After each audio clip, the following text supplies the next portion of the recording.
Que este seja um tempo agora de reflexão na palavra de Deus, que Deus nos agracie agora com esse tempo. Obrigado a todos os irmãos que estão cooperando para que este culto chegue até você, que Deus abençoe cada um dos irmãos. Pastor Tiago falou que vai fazer uma live agora só tocando sax. O pessoal está esperando essa live. Que Deus abençoe muito esse tempo de adoração, de louvor, que enche o nosso coração de paz, de gozo, de esperança, né? Num tempo em que nós estamos precisando tanto de esperança. E eu queria convidar você a abrir a sua Bíblia na carta aos Hebreus, capítulo 4, versículo 14 a 16. Carta aos Hebreus, capítulo 4, versículo 14 a 16. Eu não sei quanto a você, mas Hebreus é uma das minhas cartas preferidas. Vez ou outra eu estou voltando a Hebreus para fazer alguma reflexão. E dentro de Hebreus há um tema específico que me chama muito a atenção, porque não é um tema específico de Hebreus, mas é o tema que Hebreus mais trabalha se comparado às outras cartas. O apóstolo Paulo também fala sobre o sacerdócio de Cristo de alguma maneira, mas a profundidade do tema do sacerdócio de Cristo está em Hebreus. Hebreus discorre, Hebreus faz com que isso se torne mais vívido aos nossos olhos. Então, eu queria convidar você para refletir nessa manhã comigo sobre o sacerdócio fiel. O sacerdócio fiel. E eu gostaria de basear minha mensagem, embora eu vá caminhar um pouquinho por Hebreus, mostrando essa doutrina que Hebreus tanto trabalha, entre outras, que é o sacerdócio fiel de Cristo, para que nós pudéssemos sair dessa manhã com o nosso coração edificado por essa certeza de que temos um sacerdócio, ou melhor, temos um sacerdote diante de Deus, que nos fez sacerdotes na presença do Pai. E Hebreus capítulo 4, versos 14 a 16, diz assim: tendo, eu gosto dessa expressão, tendo, possuindo, pois a Jesus, olha que coisa magnífica, nós temos a Cristo, o Filho de Deus, como grande sumo sacerdote, o grande principal sacerdote, que penetrou os céus. Conservemos firmes a nossa confissão, porque não temos sumo sacerdote que não possa compadecer-se das nossas fraquezas. Antes foi ele tentado em todas as coisas, a nossa semelhança, mas sem pecado. Acheguemo-nos, portanto, confiadamente junto ao trono da graça, a fim de recebermos misericórdia e acharmos graça para socorro em ocasião oportuna. Amém. Glória a Deus pela sua palavra que é viva, que é eficaz e que é para nós fundamento da fé. A doutrina do sumo sacerdócio de Cristo, ou do sacerdócio fiel de Cristo, passa a ser apresentada de maneira mais detalhada a partir desse texto em Hebreus.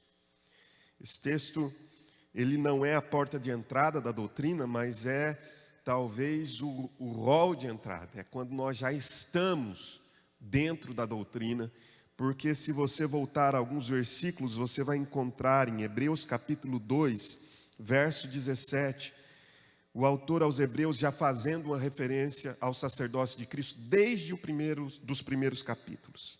O verso 17 do capítulo 2, o autor de Hebreus diz: por isso mesmo convinha que em todas as coisas se tornasse semelhante aos irmãos, para ser misericordioso e fiel sumo sacerdote. Graças a Deus pela misericórdia e pela fidelidade do sacerdócio do nosso Senhor Jesus Cristo. Sobretudo porque em todas as coisas ele se tornou semelhante a nós. No versículo 1 do capítulo 3, ainda o autor aos Hebreus já faz menção daquilo que ele vai discorrer de maneira mais detalhada e fundamentada nos próximos capítulos. Ele diz no verso 1, por isso, do capítulo 3, por isso, santos irmãos, que participais da vocação celestial, considerai atentamente, ou seja, considere, dê atenção, preste atenção ao apóstolo e sumo sacerdote da nossa confissão, Jesus. O sumo sacerdote da nossa confissão. Agora, no capítulo 4 que lemos, depois que ele abre a porta para entrarmos dentro dessa doutrina do sumo sacerdócio de Cristo, ele nos mostra esse rol de entrada onde nós já estamos dentro dessa doutrina e já contemplando algumas das maravilhas dela. O escritor de Hebreus posicionou Cristo já, quando ele chega no capítulo 4, como alguém que é superior aos anjos, que é superior a Moisés, que é superior a Josué, e agora ele quer posicionar Jesus como aquele que é superior a Arão e a toda a linhagem sacerdotal, advinda de Arão, aquele que havia sido chamado juntamente a Moisés para ser um libertador do povo de Israel, tirando do Egito, inaugurando um tempo onde um sacerdócio seria experimentado por esse povo a partir de então. Então, o autor aos Hebreus está mostrando a superioridade de Cristo. Essa é uma tese do livro de Hebreus. Jesus é superior. Jesus faz parte de uma superioridade, ele possui uma superioridade acima de todos aqueles que tinham proeminência em Israel ao longo da sua história. Os anjos, eles eram tidos como aqueles que haviam levado as tábuas da aliança. Dentro da tradição rabínica, eles pensavam que os anjos haviam sido os portadores das tábuas da aliança até Moisés. E ele diz, o autor aos Hebreus, que Jesus é superior aos anjos. Ele recebeu um nome maior e melhor do que os anjos. Ele possuía uma proeminência e um status maior do que os anjos. Ele mostrou que Jesus também é superior a Moisés, é superior a Josué, mas é também superior ao sacerdócio levítico. Ocasionalmente, a partir desse ponto, o sumo sacerdócio de Cristo é mencionado. Eu queria que você observasse no capítulo 5 ainda. Me permita fazer essa introdução, mostrando para você essa doutrina no livro de Hebreus. Capítulo 5, versículo de número 5, ele diz: assim também Cristo a si mesmo não se glorificou para se tornar sumo sacerdote, mas o glorificou aquele que lhe disse: tu és meu filho, eu hoje te gerei. Jesus não se autoconferiu, e isso é importante. Daqui a pouco você vai entender por que isso é importante. Jesus não se intitulou sacerdote. Jesus não comprou essa função. Jesus foi ascendido a essa função através da declaração divina: tu és o meu filho, eu hoje te gerei. Observe o versículo 10. Algumas informações são acrescidas ao sumo sacerdócio de Cristo e nós precisamos dar atenção a elas. Verso 10 do capítulo 5. Tendo sido nomeado por Deus sumo sacerdote. Jesus foi nomeado por Deus como sumo sacerdote segundo a ordem de Melquisedeque. Aqui já há uma informação importante, mas eu só vou explicar essa informação daqui a pouco, porque eu quero que você vá até o versículo de número 10 do capítulo 6. Olha o que diz, ou melhor, versículo 20, desculpe. Capítulo 6, versículo 20. Onde Jesus, como precursor, entrou por nós, tendo se tornado sumo sacerdote para sempre, segundo a ordem de Melquisedeque. Então observe, mais uma vez, a afirmação de que Jesus é o nosso sumo sacerdote. Isso no capítulo 2, capítulo 3, capítulo 4, capítulo 5, capítulo 6. Uma pausa aqui. A pausa que eu gostaria de fazer é sobre essa expressão, segundo a ordem de Melquisedeque. Você vai observar que Hebreus vai dizer que Jesus é o nosso sumo sacerdote que penetrou os céus, mas o seu sacerdócio era um sacerdócio diferente do levítico. O sacerdócio de Cristo era segundo uma ordem diferente. E aí você vai me perguntar, mas pastor, aonde que a ordem de Melquisedeque é apresentada? E é isso que é interessante, porque o autor aos Hebreus, ele é um profundo conhecedor do Antigo Testamento, e ele vai buscar coisas por inspiração e revelação do Espírito, sem dúvida, para trazer diante de nós revelações que talvez nenhum dos autores do Novo Testamento ainda haviam experimentado. Ele vai dizer, olha, o sacerdócio de Cristo não é o sacerdócio de Arão. O sacerdócio de Cristo é um sacerdócio mais elevado do que Arão, e a ordem desse sacerdócio é de acordo com Melquisedeque. Por quê?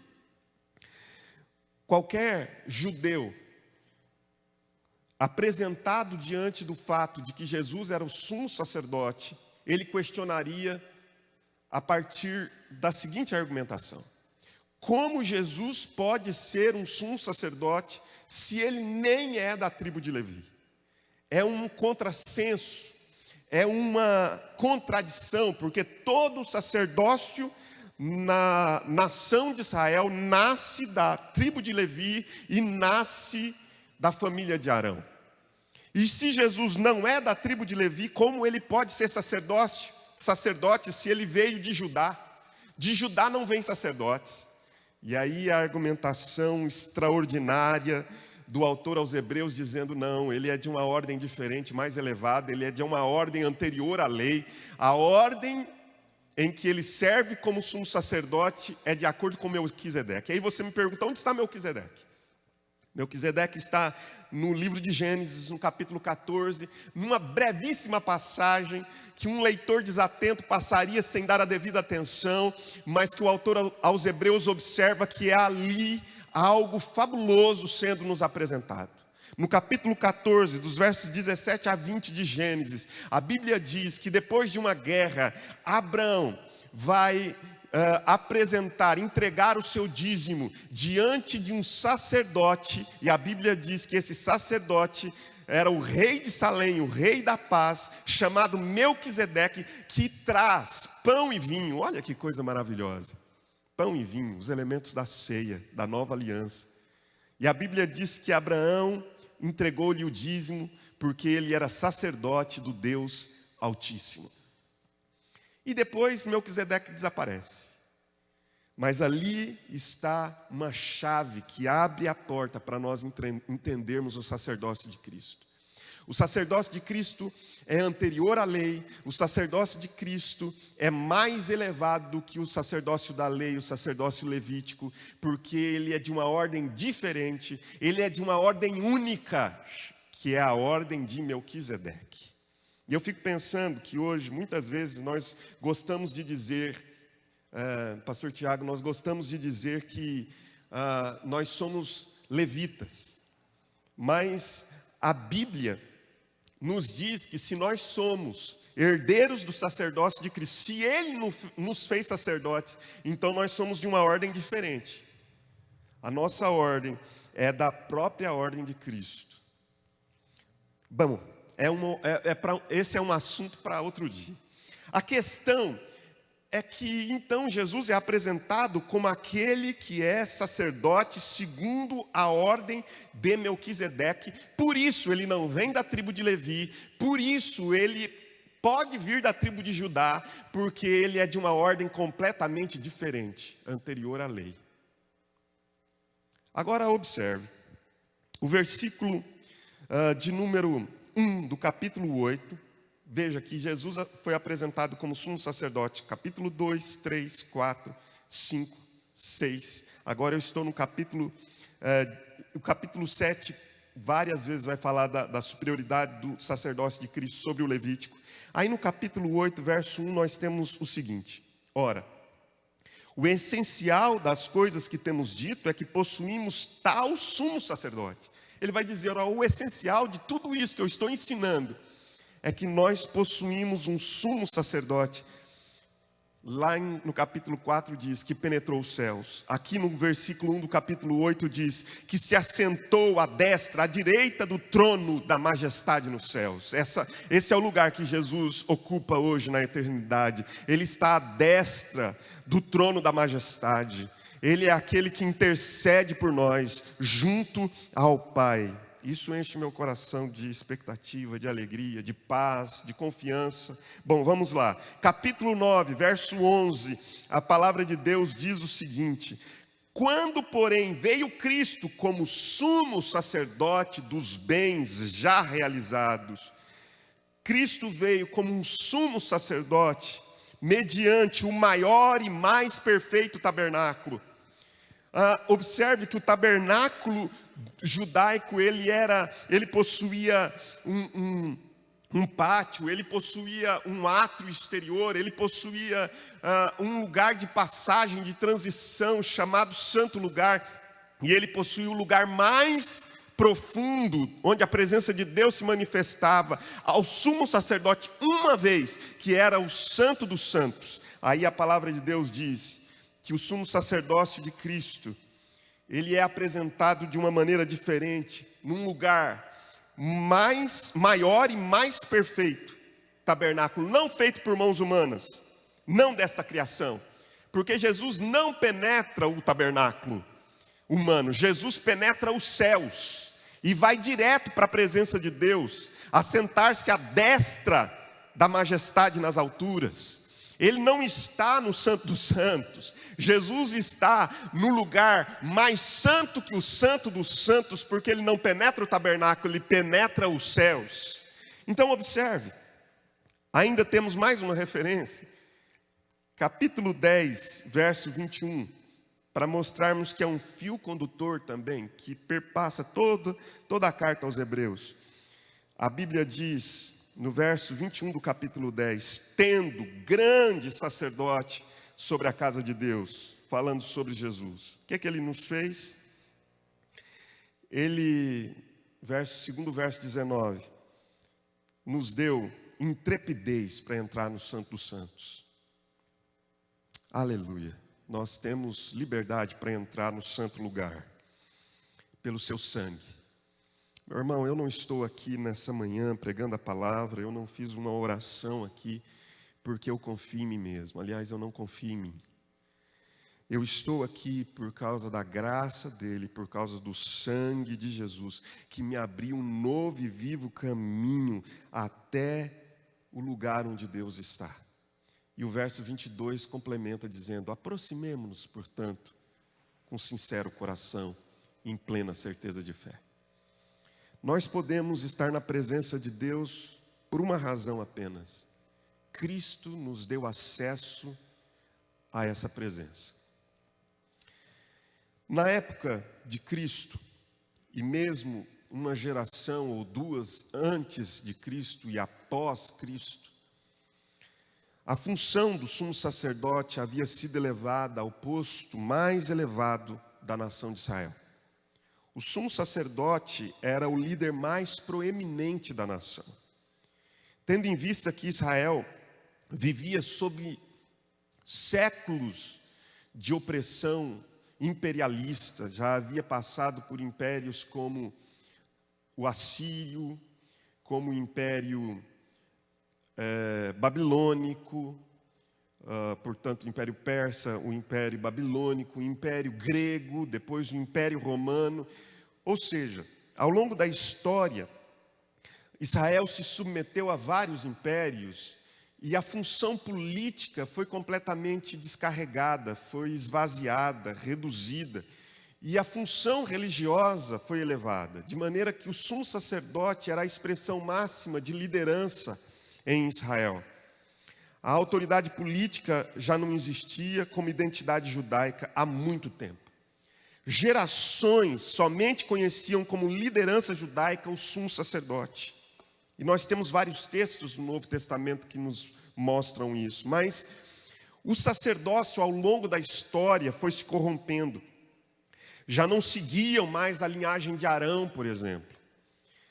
O sacerdócio podia ser inclusive comprado. O primeiro homem a comprar o posto de sumo sacerdote em Israel foi Jason. Um homem que despendeu um grande valor em dinheiro e adquiriu essa função no ano 174 a.C. Homens gananciosos, que na verdade eram líderes políticos, queriam comprar o direito da liderança religiosa para exercer poder político. Os sacerdotes tornavam-se pessoas ricas, poderosas, com grande status e proeminência na nação de Israel.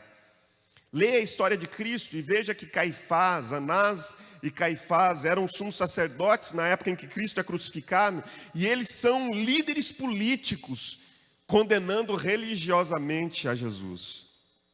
A riqueza vinha do templo. Esses homens criavam um monopólio ao redor do sacrifício, ao redor dos impostos cobrados no sacrifício. Quando Jesus entra no templo e revira a mesa dos cambistas, às vezes nós pensamos que era simplesmente uma revolta por causa de homens que estavam ali comercializando, mas era uma revolta por algo maior, um pano de fundo em um cenário muito mais extenso, de um sacerdócio completamente corrompido, de um sacerdócio completamente corrupto, que havia se estabelecido e que ganhava dinheiro por meio daqueles sacrifícios, onde eles exigiam que a compra dos animais fosse feita apenas através desses cambistas, desses homens que repassavam grande valor a eles. Não era possível, por exemplo, trazer de sua própria casa o seu animalzinho para o sacrifício, porque eram aqueles animais, os ungidos, para serem sacrificados. Os romanos, eles tinham interesse também de que os sacerdotes permanecessem nessa função, unindo religião e política, porque assim eles tinham o controle da nação, que se submetia ao líder religioso. É nesse contexto de total descrédito do sumo sacerdócio que Jesus é apresentado como sumo sacerdote santo e fiel, que cumpre sua função lealmente, que não barganha, que não se corrompe, que não compra a sua função, mas é levada a ela. Veja que os textos que lemos em Hebreus diz que Jesus não glorificou a si mesmo, mas foi glorificado pelo Pai, que diz: tu és o meu filho, eu hoje te gerei, e o coloca nessa função de sumo sacerdote. O sumo sacerdote tinha a função de apresentar Deus aos homens e de apresentar os homens diante de Deus. E a Bíblia diz que agora Jesus rompe com toda essa classe de um sacerdócio corrompido, de um sacerdócio absolutamente fracassado na sua função, e é apresentado o sacerdócio de Cristo como superior, mais elevado, santo e fiel. E então nós entramos no nosso texto para trazer algumas aplicações para a nossa vida.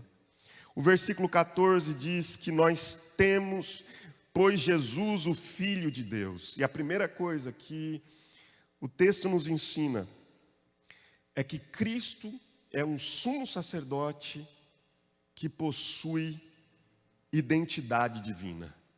Observe: tendo, pois, a Jesus, Filho de Deus, como grande sumo sacerdote que penetrou os céus, conservemos firmes a nossa confissão. Jesus é o Filho de Deus. A sua identidade é inequivocamente divina. Ele é o grande sumo sacerdote. O seu ministério é o de levar Deus aos homens e os homens a Deus. Ele penetra os céus, ele não entra em tabernáculo feito por mãos humanas. Enquanto o sumo sacerdote judeu entrava no interior do templo, depois de passar por uma série de rituais de purificação, chegava aos santos dos santos uma vez no ano e permanecia alguns minutos na presença de Deus. Jesus penetra os céus.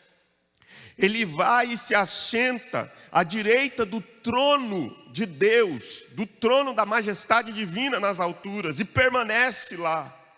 Ele não entra no templo ou no tabernáculo, ele está na presença do Eterno. E a sua identidade divina está no fato de que homem algum jamais penetrou o céu. A sua identidade divina está no fato de que ninguém jamais foi digno de tal tarefa. A sua identidade divina está no fato de que ele é elevado a essa função de um sumo sacerdote. Ninguém jamais havia entrado na presença de Deus como Jesus o faz. De modo que quando nós lemos Apocalipse capítulo 5, a Bíblia diz que João, diante do livro que está selado por dentro e por fora, com selos, que o fazem um livro absolutamente fechado, hermeticamente fechado, a Bíblia diz que João olha para aquela situação, o livro falava da redenção do ser humano, aquele livro de Apocalipse capítulo 5 nos fala da redenção do ser humano, e João olha para aquele livro hermeticamente fechado, e há uma angústia no seu coração, e ele começa a chorar compulsivamente, e há uma pergunta: por que choras? E ele diz: porque não há ninguém que abra esse livro é intocável, esse livro é algo absolutamente inacessível. Mas aí a voz lhe diz: não, foi achado alguém digno de abrir o livro. Quem é digno de abrir o livro? Quem é digno de tomar o livro da redenção nas suas mãos e abri-lo e declarar que há redenção para um ser humano caído, pecador? Este é Jesus de Nazaré, que penetrou os céus como sumo sacerdote para realizar o sacrifício perfeito que trouxe salvação a todo aquele que nele crê. Ah, meus irmãos, ninguém havia sido achado digno, mas Jesus o foi, porque ele carregava a sua identidade divina. E o autor aos Hebreus diz: então vamos conservar firme a nossa confissão. Vamos conservar firme a nossa confissão. Cristo é o nosso sumo sacerdote fiel, Ele é Senhor. Nós não podemos apostatar da nossa fé. Apesar das limitações, das tentações, das crises, dos medos, dos momentos incertos da vida, dos momentos caóticos e dramáticos da nossa existência, nós não podemos apostatar da nossa fé. Por quê? Porque para onde iremos nós? Só Cristo tem as palavras da vida eterna. Jesus diz: Pedro, apóstolos, a porta está franqueada, se vocês quiserem ir, vão. Mas Pedro diz: para quem iremos? Só tu tens as palavras de vida eterna. Se nós sairmos daqui, nós não sabemos como nos salvar sozinhos. Nós não temos uma boia de salvação nenhuma, nós não temos uma alternativa. Cristão não é aquele que pode encontrar alternativas na vida. Cristão é aquele que encontra Jesus como o único, verdadeiro e suficiente caminho até Deus. Segundo lugar, versículo 15 diz: porque não temos sumo sacerdote que não possa compadecer-se das nossas fraquezas. Antes foi ele tentado em todas as coisas à nossa semelhança, mas sem pecado. Observe que se no verso 14 nós temos Cristo sendo apresentado na sua identidade divina, no verso de número 15 nós temos Cristo sendo nos apresentado na sua identidade humana. E esse é o grande mistério da fé. O mistério consiste que o Jesus, Filho de Deus, participou da nossa fraqueza. E é por isso, e tão somente por isso, que Ele pode ser o nosso sumo sacerdote. Ele é Deus 100%, mas Ele também é homem 100%. Talvez uma das mais bizarras teologias que alguém pode crer é o fato de que Jesus era mais ou menos como um Deus grego, 50% homem, 50% Deus. Não. Jesus é 100% Deus e 100% homem. De modo que aqui nós temos a identidade humana de Cristo nos sendo apresentada. O mistério consiste nisso. Ele participou da nossa fraqueza, Ele participou das nossas tentações. Isso é maravilhoso. Quando nós temos, observe isso, tire a sua atenção dos lados agora, observe isso, preste atenção nisso. Quando a palavra de Deus nos diz em Lucas, capítulo 4, que depois da tentação, Satanás o deixou, depois de toda a sorte de tentações, aquilo é um emblema, meu irmão, aquilo é um símbolo. As tentações de Mateus 4 e Lucas 4 são emblemas, são símbolos, não são tentações exaustivas. É como se nós pensássemos assim: Jesus foi tentado naquelas tentações apenas e depois ele possuiu um alívio e não foi mais tentado. Não, aquilo é um emblema para dizer: Jesus foi tentado ao longo de toda a sua carreira, com toda a sorte de tentações, tais quais as que somos tentados. Jesus foi tentado em todas as fraquezas humanas. Jesus foi, de modo que eu estou citando Lucas, porque lá diz que Jesus foi tentado com toda a sorte de tentações e Satanás o deixou até momento oportuno, ou seja, Satanás eventualmente voltava para tentar Jesus. E qual foi a maior tentação que Cristo sofreu? Logo você pode pensar que Jesus talvez tenha sido tentado nas suas paixões humanas. Sim, possivelmente, possivelmente não, Jesus foi tentado. Eu não tenho dúvidas disso, porque a Bíblia afirma que ele foi tentado em todas as coisas, como nós, como eu, como homem sou, como você é, como as mulheres são, como todos nós somos tentados numa série de tentações que nós às vezes nos envergonhamos de contar. Ele foi. Não sucumbiu a nenhuma delas, é verdade, mas ele foi. Mas a maior tentação que Cristo teve de suportar foi esquivar-se da sua humanidade. Foi esquivar-se dessa humanidade e o aspecto mais relevante da humanidade, chamada sofrimento. Você vai perceber que ao longo dos evangelhos há uma tentação padrão. É Pedro dizendo: Senhor, isso jamais te acontecerá.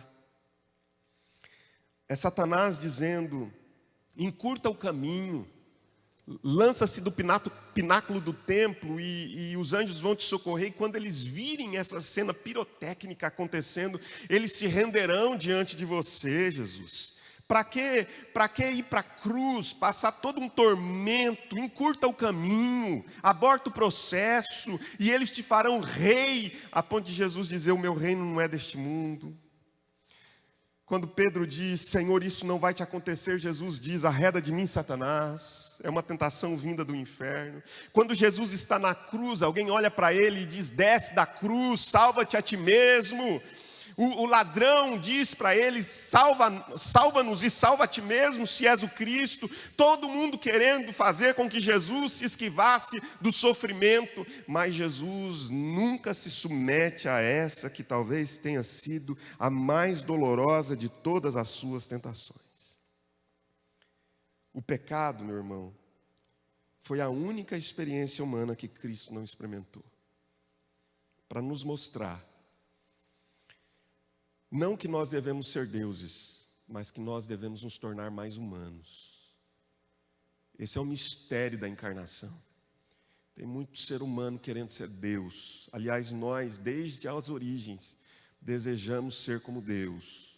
E aí Deus vem entre nós e é um homem perfeito. E diz assim: vocês não precisam ser deuses, vocês precisam se tornar homens, mulheres melhores, porque é possível.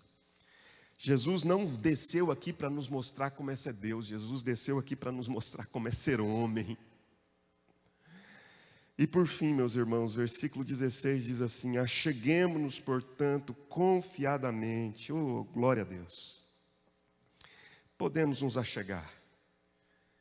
Eu não sei quanto a você, às vezes eu me envergonho da minha condição.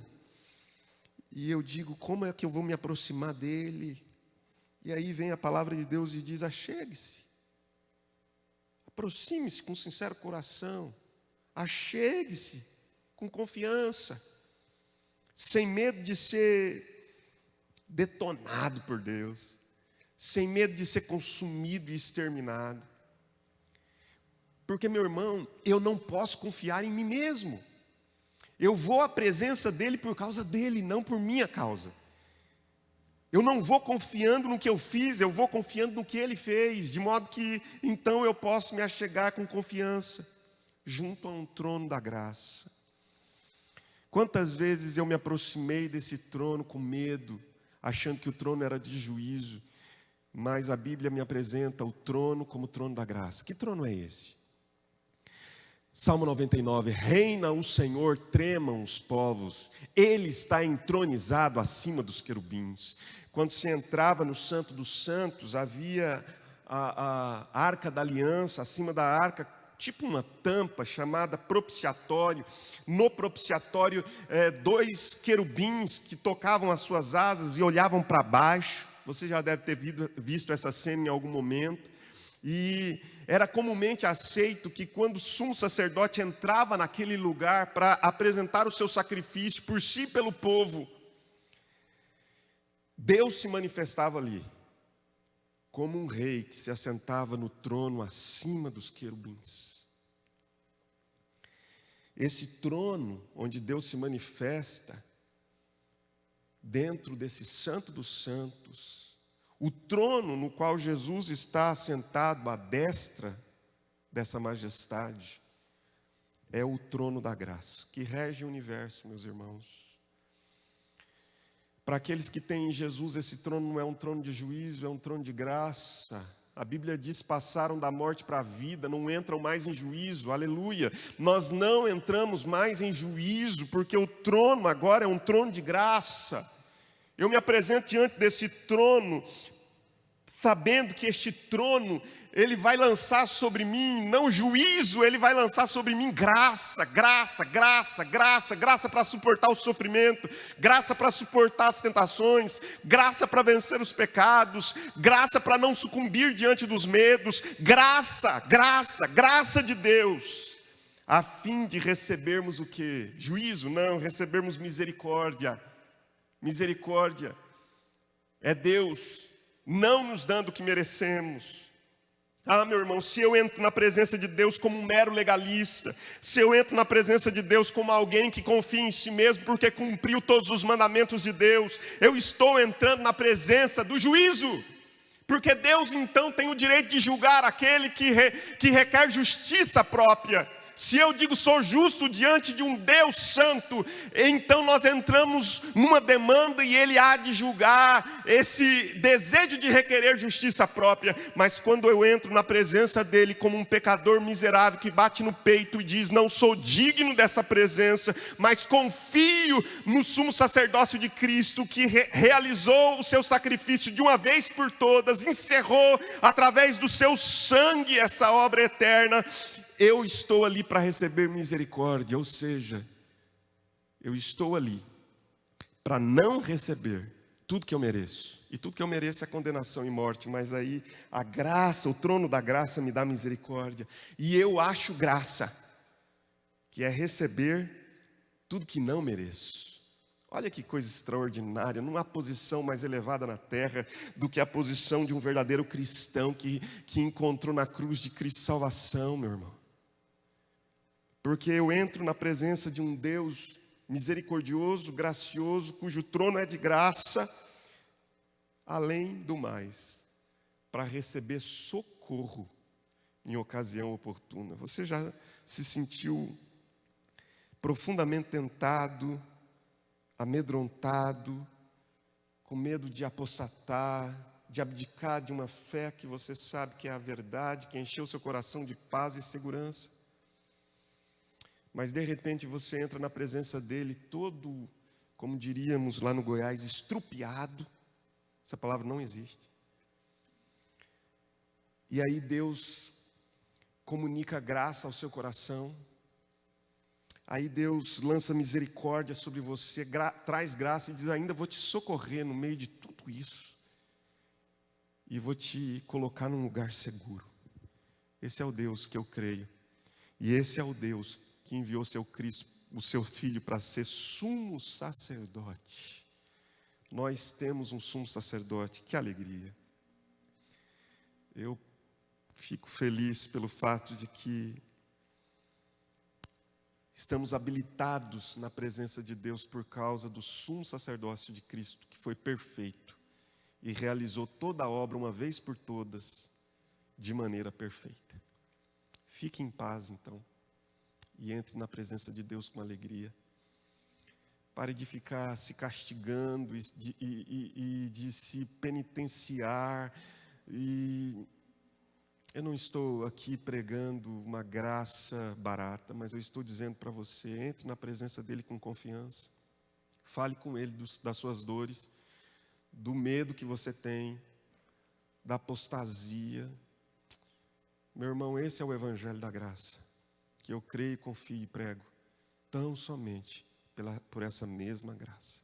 Que Deus te fortaleça, te renove nessa semana, e que Ele nos ajude a permanecer fiéis na presença dEle. Amém. Vamos cantar, pastor? Amém.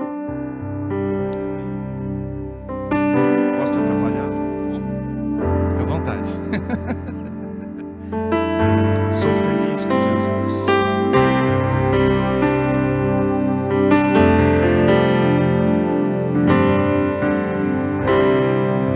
Se paz a mais doce puder desfrutar,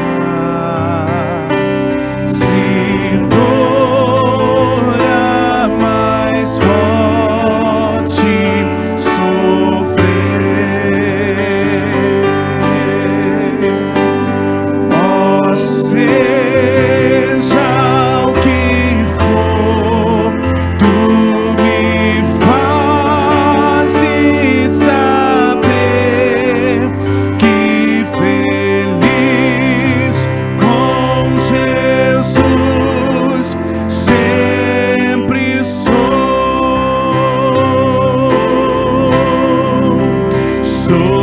feliz com Jesus. Sou feliz com Jesus, meu Senhor.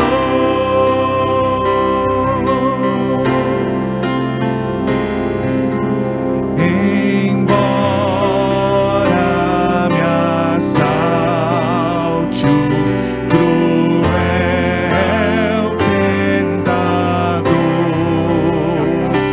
e ataque com vis tentações,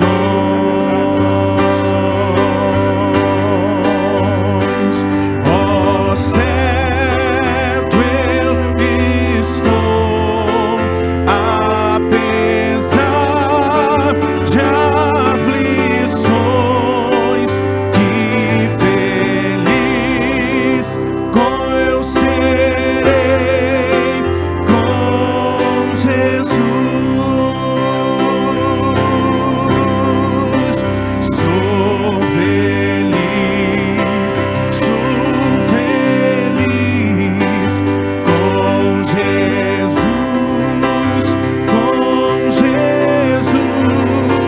Sou feliz com Jesus, meu Senhor. Sou feliz com Jesus. Sou feliz com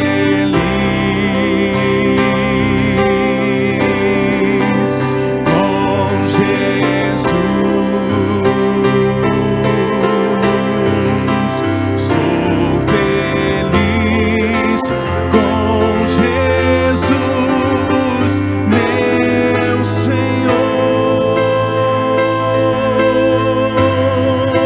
Sou feliz com Jesus, meu Senhor.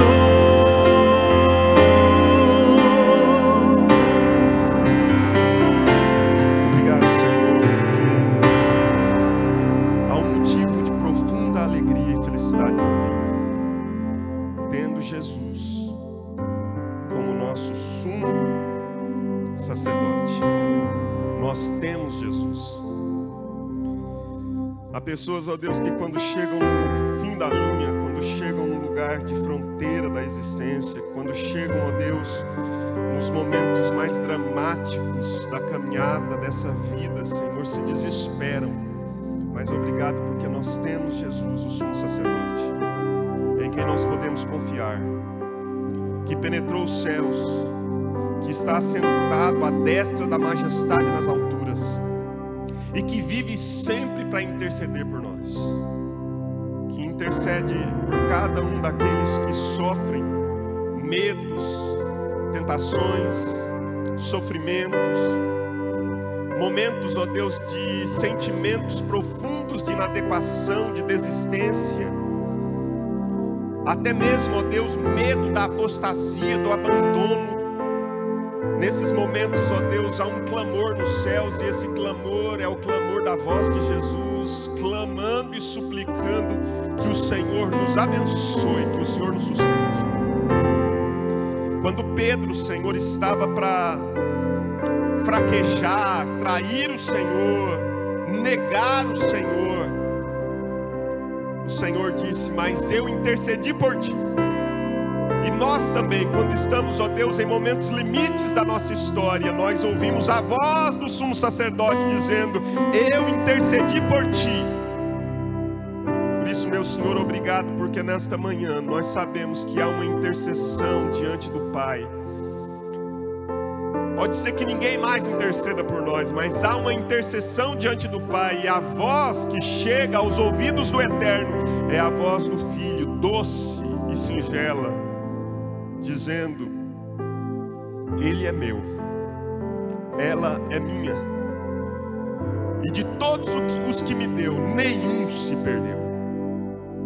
Sendo assim, Senhor, nós estamos seguros nas Tuas mãos. Obrigado por isso, e fica conosco no restante desse domingo. Abençoa o Teu povo com toda sorte de bênçãos espirituais. E que o Senhor, o nosso Deus, te abençoe e te guarde. Que Ele levante o rosto sobre ti e te dê a paz. Que Ele faça resplandecer sobre ti o rosto e tenha misericórdia de ti. Que a graça do nosso Senhor e Salvador Jesus Cristo, o amor de Deus, o nosso Pai, e a comunhão, o consolo, a unção, os dons e o fruto do Espírito sejam e permaneçam sobre a sua vida agora e para sempre. Em nome de Jesus e para a glória dele, o nosso grande sumo sacerdote. Amém e amém. Que Deus te abençoe. Um bom dia na paz do Senhor Jesus Cristo.